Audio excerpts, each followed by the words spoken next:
أنا العبد الذي كسب الذنوب وصدته الأماني أن يتوب. اللہ تعالیٰ نے ان مکمل 10 دنوں اور 10 راتوں کو بڑی اہمیت عطا فرما دی کہ اس میں بڑی عبادت سر انجام دی جا رہی ہے۔ بخاری کی ایک روایت میں جناب نبی کریم صلی اللہ علیہ وسلم کا ارشاد ہے کہ ان 10 دنوں کی اتنی فضیلت ہے اللہ کے ہاں کہ ان 10 دنوں میں حاجی تو اپنا بہت بڑا عمل کر رہے ہوتے ہیں نا، حج کر رہے ہوتے ہیں، لیکن کوئی عام شخص بھی جو حج کے سفر پر نہیں گیا، وہ دنیا میں کہیں بھی رہتے ہوئے کوئی بھی نیک عمل ان 10 دنوں میں کرتا ہے تو اللہ تعالیٰ کو یہ اتنا محبوب ہے یہ عمل ان 10 دنوں میں کہ اور دنوں میں اتنا محبوب نہیں ہے۔ اللہ تعالیٰ ان دنوں کی عبادت پر بندے کو جو نوازتے ہیں کسی اور دن پر نہیں، خواہ انسان نفلی نماز پڑھے، ذکر کرے، تسبیح کرے، تلاوت کرے، صدقہ اور خیرات کرے۔ اور اگر کوئی شخص ان 10 دنوں میں سے کسی دن میں بھی روزہ رکھے، روزہ بھی اللہ کی عبادت ہے، فرمایا کہ پورے سال کے روزوں کے برابر اللہ تعالیٰ اجر عطا فرماتے ہیں۔ پورا سال روزہ رکھنا کوئی آسان ہے؟ ایک دن ان 10 دنوں میں سے کسی بھی دن انسان روزہ رکھ لے تو اللہ تعالیٰ پورے سال کے 365 دن ہوتے ہیں، پورے سال کے روزوں کے برابر اجر عطا فرماتے ہیں۔ اور ایک اور ترمذی کی روایت میں جناب نبی کریم صلی اللہ علیہ وسلم کا ارشاد ہے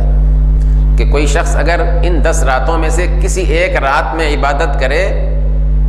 تو اللہ تعالیٰ اس شخص کو لیلۃ القدر کی عبادت جتنا اجر عطا فرمائے۔ نوازا جا رہا ہے اور انسان کو ادھر لایا جا رہا ہے کہ آ جاؤ کامیابی کی طرف، آ جاؤ اپنے رب کی طرف، آ جاؤ اپنے مقصد کی طرف۔ ان 10 دنوں میں بھی کچھ اعمال ایسے ہیں جو انسان کی زندگی میں انقلاب لا سکتے ہیں۔ مثلا جو شخص قربانی کرے، جناب نبی کریم صلی اللہ علیہ وسلم نے فرمایا اس کے لیے مستحب یہ ہے کہ وہ ان 10 دنوں میں جب چاند نظر آ جائے، آج نظر آ جائے گا انشاءاللہ، غروب ہوتے ہی آج شام مغرب میں ذی الحجہ کا آغاز ہو جائے گا، تو چاند نظر آتے ہی وہ اپنے بال اور ناخن نہ کاٹے، یہ مستحب ہے۔ قربانی کرنے کے بعد کاٹے، یہ اسی کے لیے مستحب ہے جو قربانی کر رہے ہیں، لازم نہیں ہے، واجب نہیں ہے، افضل ہے اگر کوئی ایسا کر لے۔ یہ کیا ہے؟ یہ آپ کو معلوم ہوگا کہ ان دنوں میں وہاں حجاج ایک بہت بڑی عاشقانہ عبادت کر رہے ہوتے ہیں اور ان پر کچھ پابندیاں ہیں احرام کی، سلے ہوئے کپڑے نہیں پہنتے، خوشبو نہیں لگاتے، بال نہیں کاٹتے، ناخن نہیں کاٹتے۔ اب سارے لوگ تو وہاں نہیں جا سکتے، سب کے پاس اتنے وسائل نہیں، تو اللہ چاہتے ہیں میرے باقی بندے بھی اس رسم عاشقی میں شریک ہو جائیں کہ وہ ان 10 دنوں میں بال نہ کاٹیں، ناخن نہ کاٹیں، اور جب قربانی کریں اس کے بعد کاٹیں، تو یہ حاجیوں کے ساتھ ان کی مشابہت ہو جاتی ہے، اور کسی اچھے عمل کے ساتھ مشابہت ہو جانا بھی بہت بڑی بات ہے۔ ہمارے ایک بزرگ گزرے ہیں خواجہ عزیز الحسن مجذوب رحمہ اللہ، وہ اسی بات کو اپنے مخصوص پیرائے میں یوں تعبیر کیا کرتے تھے کہ تیرے محبوب کی یا رب شباہت لے کے آیا ہوں، میں نے شکل بنا لی ہے بس نیکوں والی، تیرے محبوب کی یا رب شباہت لے کے آیا ہوں، حقیقت اس کو تو کر دے میں صورت لے کے آیا ہوں،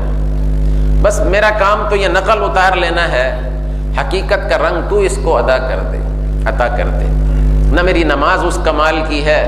نہ میرا صدقہ اور خیرات اس کمال کا ہے، نہ میری دیگر عبادات اس معیار کی ہیں، اے اللہ میں تو بس شکل بنا لیتا ہوں اور اس کو حقیقت کا رنگ تو عطا فرما دے۔ اس سے کیا معلوم ہوا؟ لوگ کہتے ہیں کہ دین تقویٰ کا تعلق دل سے، یقیناً دل سے ہے، لیکن اس کے مظاہر اس جسم پہ ہوتے ہیں، مظاہر جسم پہ ہوتے ہیں۔ ایسا نہیں ہے کہ دل میں تو تقویٰ ہو اور ہاتھ سے وہ ایسا کام کرے جو تقویٰ کے خلاف ہو، نہیں، زبان سے ایسا کوئی کام عمل کرے جو تقویٰ کے خلاف ہو، اس کی زندگی میں کوئی ایسی چیزیں ہمیں نظر آئیں جو تقویٰ کے خلاف ہو نہیں ہوگا. اگر دل میں تقویٰ ہوگا تو پورے جسم پہ تقویٰ نظر آئے گا.